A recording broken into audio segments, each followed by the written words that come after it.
রাত ৩টার পর যে বাড়ির দরজা খুলে যায়। পর্ব ৩। শেষ দরজা। ভোরের আলো তখন পুরোপুরি ছড়িয়ে পড়েছে, কিন্তু কালো বাড়ির সামনে দাঁড়িয়ে থাকা মানুষগুলোর কারো মুখে সত্যি নেই। কারণ বাড়ির দোতলার জানালায় এখনো সেই ছোট ছেলেটা দাঁড়িয়ে আছে। ১২ বছরের সে সায়েম। সে কাচের উপাস থেকে একটানা তাকিয়ে আছে নিচে দাঁড়িয়ে থাকা দুইজন প্রাপ্তবয়স্ক সায়েমের দিকে। একজন কাঁদছে, অন্যজন চুপচাপ। আর মকবুল চাচা দুজনের মাঝখানে দাঁড়িয়ে কাঁপছেন। তিনি জানেন এই দুজনের মধ্যে একজন সত্যিকারের সায়েম, আর অন্যজন সে জিনিস যেটা এত বছর ধরে কালো বাড়ির ভেতরে অপেক্ষা করেছিল। কিন্তু কোনজন কেউ জানে না। হঠাৎ দোতলার জানালায় ছেলেটা হাত তুলে কাছে লিখলো, একজনকে বাড়ির ভেতরে ফিরিয়ে দাও। তারপর সে অদৃশ্য হয়ে গেল। ঠিক তখনই দুই সায়েম একজন বলল, চাচা আমাকে বিশ্বাস করুন, আমি আসল। অন্যজন সঙ্গে সঙ্গে বলল, ও মিথ্যা বলছে। মকবুল চাচা দুজনের দিকে তাকালো। তোমাদের দুজনের মধ্যে পার্থক্য কি? প্রথম সায়েম বলল, আমি সব মনে করতে পারছি। দ্বিতীয় সায়েম বলল, আমি কিছু মনে করতে চাই না। মকবুল চাচার কপালে ঘাম জমে উঠল। তিনি ধীরে ধীরে বললেন, তোমাদের মায়ের শেষ কথা কি ছিল? দুজনে একসঙ্গে উত্তর দিল, আমাকে রাতে ওই বাড়ি যেতে নিষেধ করেছিলেন। মকবুল চাচা মাথা নিচু করলেন। এই উত্তর কোনো পার্থক্য নেই। তারপর তিনি আরেকটা প্রশ্ন করলেন, তোমার মায়ের হাতে একটা ছোট দাগ ছিল, কোথায়? প্রথম সায়েম বলল, ডান হাতে। দ্বিতীয় সায়েম বলল, বাম হাতে। মকবুল চাচা প্রথম জনের দিকে তাকালেন। তুই ভুল বলেছিস। প্রথম সায়েম অবাক। না, আমি ছোটবেলা তোর মায়ের হাত দেখেছি, ডান হাতেই ছিল। দ্বিতীয় সায়েম ধীরে বলল, চাচা দাগটা বাম হাতেই ছিল। মকবুল চাচা হঠাৎ বুঝতে পারলেন দুটো উত্তরেই ভুল, কারণ তিনি নিজেই জানতেন সায়েমের মায়ের হাতে কোনো দাগ ছিল না। দাগটা ছিল তার কবজির ভিতরে। কিন্তু এই তথ্য সায়েমের জানা সম্ভব নয়। মকবুল চাচা পিছিয়ে গেলেন। তোমরা দুজনেই কিন্তু মিথ্যে বলছ। তিনি বাক্য শেষ করতে পারলেন না, কারণ কালো বাড়ির দরজা হঠাৎ খুলে গেল। ভেতর থেকে ঠান্ডা বাতাস বেরিয়ে এলো, আর সেই বাতাসের সঙ্গে ভেসে এলো একটা শিশুর কণ্ঠ, চাচা। বুল সায়েমকে ধরেছেন। মকবুল চাচা দরজার দিকে তাকালেন। কে? কোনো উত্তর নেই। তারপর ঘরের ভিতর থেকে একটা পুরনো ট্যাপ রেকর্ডার শব্দ শোনা গেল, এবং ক্লিক ক্লিক একটা শব্দ আসছে। সায়েমের মায়ের কণ্ঠ ভেসে এলো, যদি দুজন সায়েমকে দেখতে পাও, কারো মুখে দিকে তাকাবে না, তাদের ছায়া দেখবে। সবাই মাটির দিকে তাকালো। দুই সাহেবের ছায়ায় পড়েছে, কিন্তু একটা ছায়া অস্বাভাবিক, অন্যটা অস্বাভাবিক নয়। তার মাথা সায়েমের শরীরের সঙ্গে মিলছে না। ছায়াটা মাথা কাত করে দাঁড়িয়ে আছে, যদিও মানুষটা সোজা হয়ে দাঁড়িয়ে। মকবুল চাচা চিৎকার করলেন, ওইটা! তিনি দ্বিতীয় সায়েমের দিকে আঙ্গুল তুললেন। ওইটা মানুষ নয়। দ্বিতীয় সায়েমের মুখের হাসি ধীরে ধীরে বদলে গেল। তার চোখ কালো হয়ে উঠল। সে মাথা কাত করলো, তারপর বলল, আপনি এত বছর পরও আমাকে চিনতে পারলেন না মকবুল? মকবুল চাচার হাত থেকে লাঠিটা পড়ে গেল। তুই? হ্যাঁ আমি। তুই 1987 সালের সেই ছেলে। সায়েমের পাশে দাঁড়ানো আসল সায়েম হতবাক হয়ে রইল। কোন ছেলে? মকবুল চাচা কাঁপা গলায় বললেন, তোর দাদার বড় ছেলে। সায়েম বলল, আমার বাবা? না। বৃদ্ধের চোখে আতঙ্ক।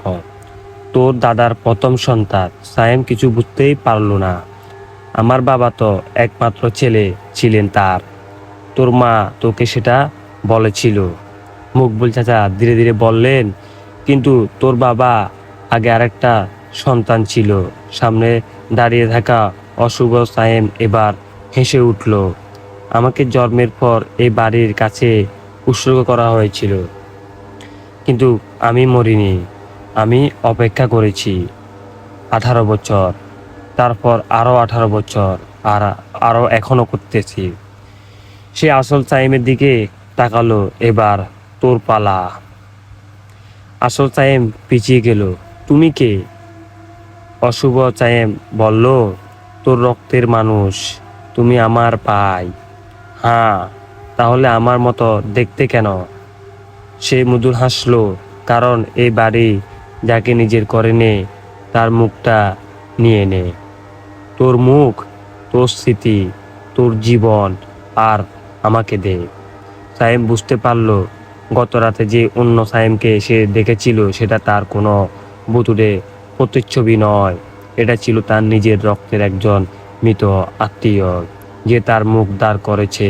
মকবুল চাচা বললেন, তুই তোর মাকে কেন মেরেছিলি? অশুভ সাহেব মুখ হঠাৎ বদলে গেল। আমি তাকে মারিনি। তাহলে? সে নিজে আমাকে থামাতে এসেছিল। সে আমাকে এই বাড়ির বাইরে আটকে রেখেছিল, কিন্তু শেষ পর্যন্ত পারেনি। সায়েমের চোখে পানি চলে এলো। আমার মা? হ্যাঁ, অশুভ সায়েম বলল, তোর মা জানতো তুই আসবি।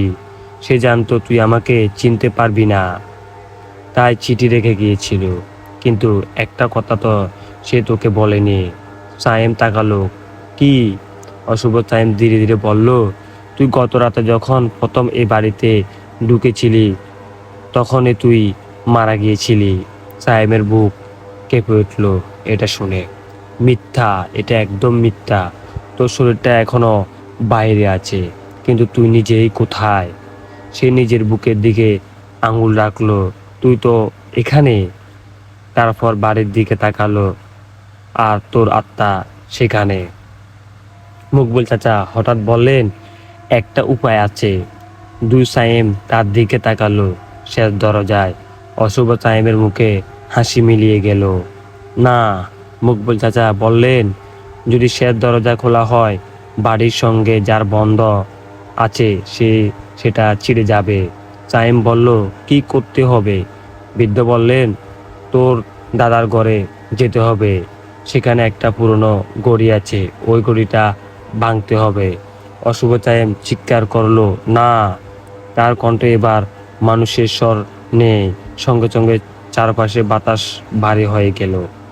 কালো বাড়ির সব জানালা একসঙ্গে বন্ধ হয়ে গেল। ধাম ধাম ধাম। মকবুল চাচা বললেন, দৌড়। তিনজন বাড়ির ভেতরে ঢুকে পড়ল। বাড়ির ভেতরে ঢুকতে দরজা বন্ধ হয়ে গেল। সায়েম বুঝলো এবার তারা বাড়ির নিয়মের মধ্যে ঢুকে গেছে। দেওয়াল জুড়ে থাকা সব ছবি একসঙ্গে কাঁপতে লাগলো। ছবিগুলোর মানুষগুলো যেন তাদের দিকে তাকিয়ে আছে। একটা ছবিতে সায়েমের তার দাদাকে দেখলো। দাদার পাশে একজন তরুণী, মেয়েটিকে সে চিনতে পারল না। ছবির নিচে লেখা 1987, কাদের পরিবার। আর ছবির এক কোণে একটা ছোট ছেলে, তার মুখ সায়েমের মতো। সায়েম থেমে গেল। এটাই সে? মকবুল চাচা বললেন, হ্যাঁ। ছবির ছেলেটার নাম লেখা রায়হান। সায়েম ফিসফিস করে বলল, আমার ভাই। হঠাৎ ছবির ভেতরে ছেলেটার চোখ নড়ল। সে সরাসরি সায়েমের দিকে তাকালো, তারপর ঠোঁট নাড়ল, দৌড়াও, দৌড়াও। সায়েম পিছিয়ে গেল। দেওয়ালের ভেতর থেকে একটা প্রচণ্ড শব্দ এলো, দাম দাম একটা শব্দ। তারপর একটা হাত দেওয়াল ভেদ করে বেরিয়ে এলো। আরেকটা মনে হলো দেওয়ালের ভিতরে আটকে থাকা মানুষগুলো বের হতে চাইতেছে। মকবুল চাচা বললেন, উপরে তারা সিঁড়ি দিয়ে দৌড়াতে লাগলো, এবং পিছনে অশুভ সায়েমের হাসি। তোমরা কোথায় যাবে এবার? বলো সবাই। এই বাড়ি থেকে কেউ বের হতে পারে না। দোতলার পৌঁছে তারা সেই শেষ ঘরের সামনে এলো। দরজার উপর লেখা 17। মকবুল চাচা দরজা খুললেন। ঘরের মাঝখানে পুরনো গড়ি কাটা 3টা 17 মিনিট আটকে আছে। গড়ির নিচে একটা লোহার বক্স। সায়েম বক্স খুললো। ভেতরে একটা পুরনো ছবি আর একটা কাগজ। কাগজে লেখা, এই গড়ি যতক্ষণ চলবে বাড়ি ততক্ষণ বেঁচে থাকবে। নিচে দাদার স্বাক্ষর। সায়েম বলল, এটা তো বন্ধ। মকবুল চাচা বললেন, না। তিনি গড়ির পিছনে হাত দিলেন। একটা ছোট লিভার, সেটা টেনে দিতেই গড়ি চলতে শুরু করলো। টিক টিক টিক শব্দ করতে শুরু করলো ঘড়ি থেকে। কাটা এগোতে লাগলো। 3:18। তারপর 3:19। ঘর কাঁপতে শুরু করলো। মকবুল চাচা বললেন, এখনই।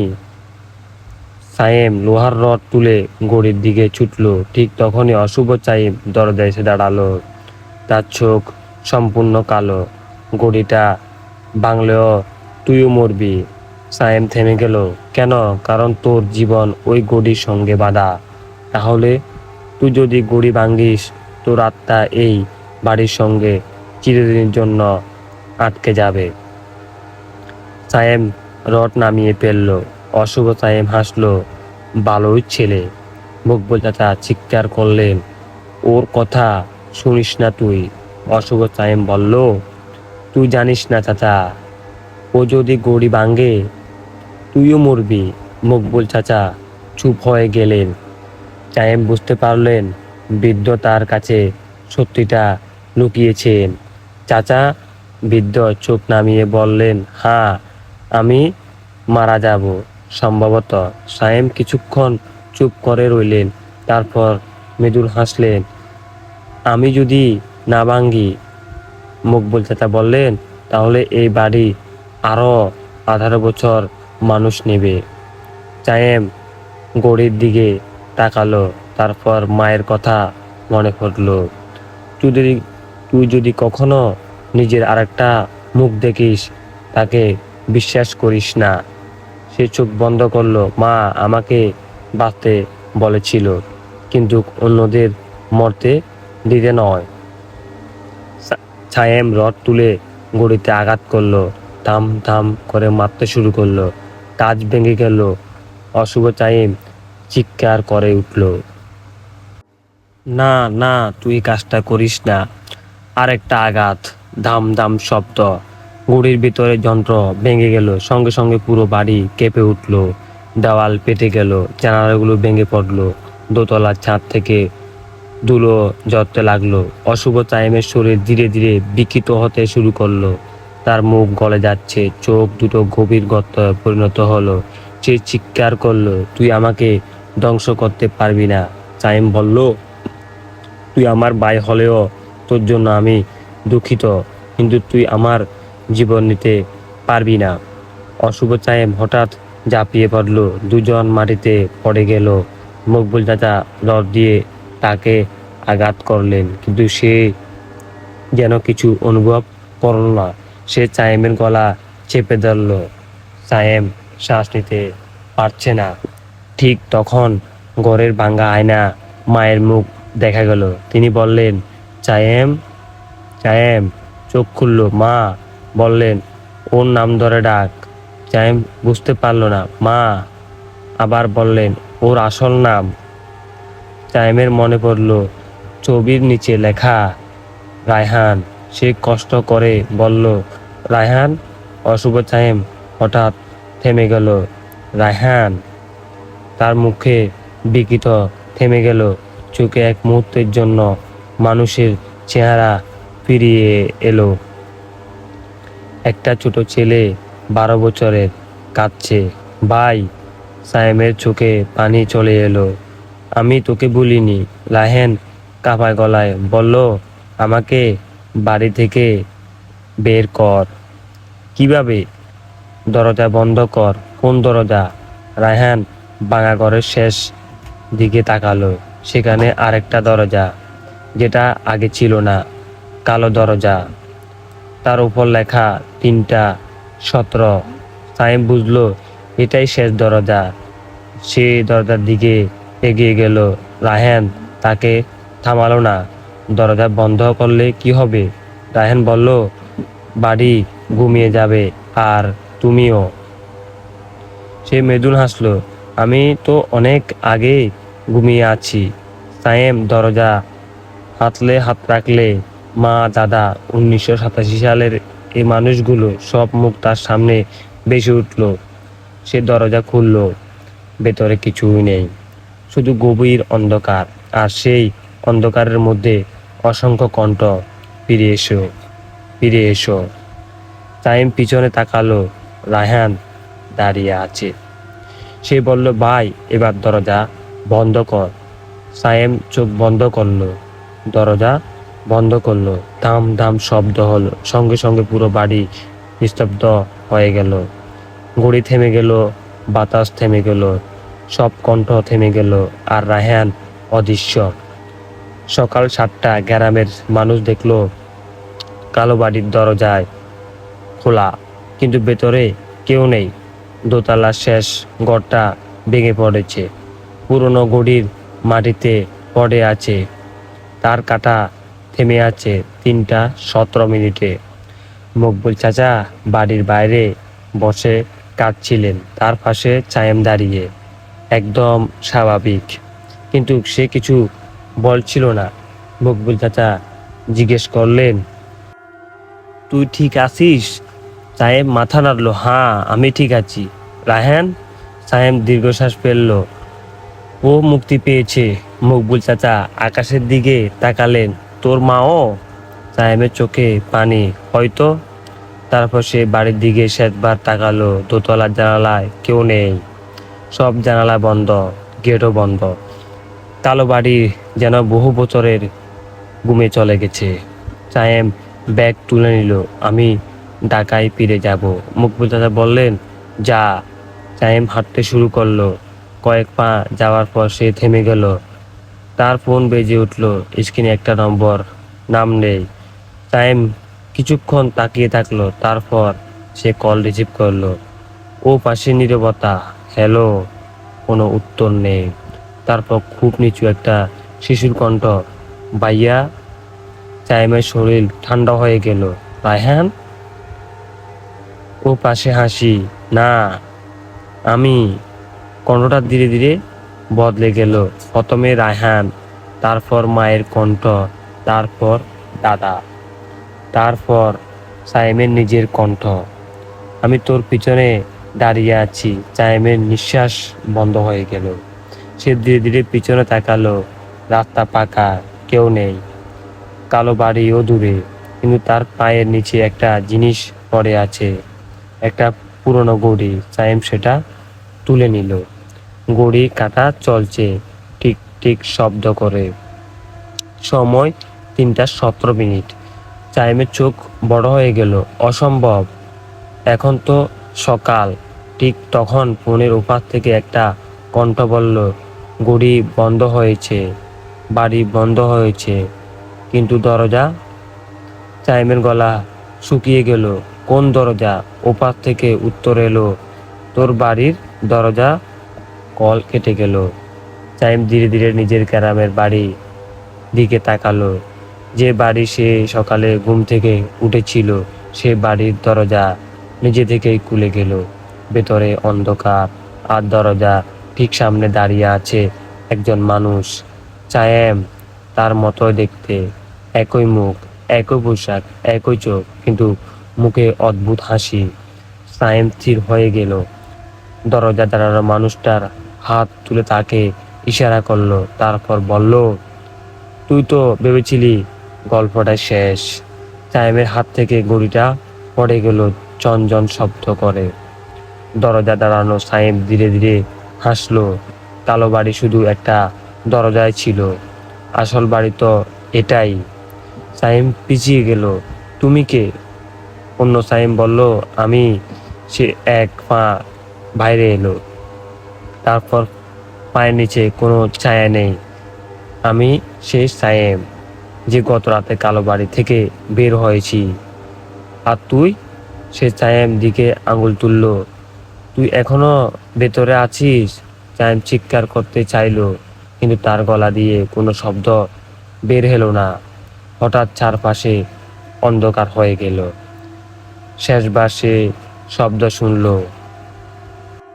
সেটা একটা ঘড়ির শব্দ, টিক টিক শব্দ, তারপর টং টং শব্দ। 3:17। অনেক বছর পরও গ্রামের মানুষ একটাই কথাই বলে, কালো বাড়ি নাকি এখন আর নেই। একটা ঝড়ের রাতে বাড়িটা পুরোপুরি ভেঙে পড়েছিল। কেউ জানে না কেন, কিন্তু বাড়ির জায়গা আজও একটা পুরনো দরজা দাঁড়িয়ে আছে। শুধু দরজা, দেওয়াল নেই, ঘর নেই, চাঁদ নেই, কেবল একটা কালো কাঠের দরজা। আর আশ্চর্যের বিষয়, দরজার ওপারে কোনো তালা নেই। গ্রামের মানুষ বলে রাত 3:17 সেই দরজা নিজে থেকে খুলে যায়। কেউ যদি দরজার ওপাশে তাকায়, সে নিজেই বাড়ির ভিতরে দেখতে পায় নিজের ঘর, নিজের বিছানা আর নিজের ঘুমিয়ে থাকতে দেখে। তারপর দরজার ওপাশ থেকে একটা কণ্ঠ আসে, তুমি কি নিশ্চিত তুমি আসল?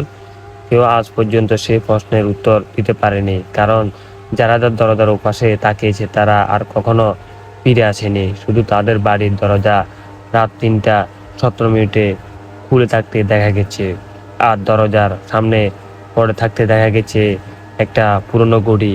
ঘড়ির কাঁটা থেমে থাকে 3:17। বন্ধুরা, গল্পটি এ পর্যন্ত। গল্পটি কেমন লেগেছে অবশ্যই কমেন্ট সেকশনে কমেন্ট করে জানাবেন। আর এরকম গল্প পেতে অবশ্যই আমার চ্যানেলটি সাবস্ক্রাইব করে পাশে থাকবেন। ধন্যবাদ।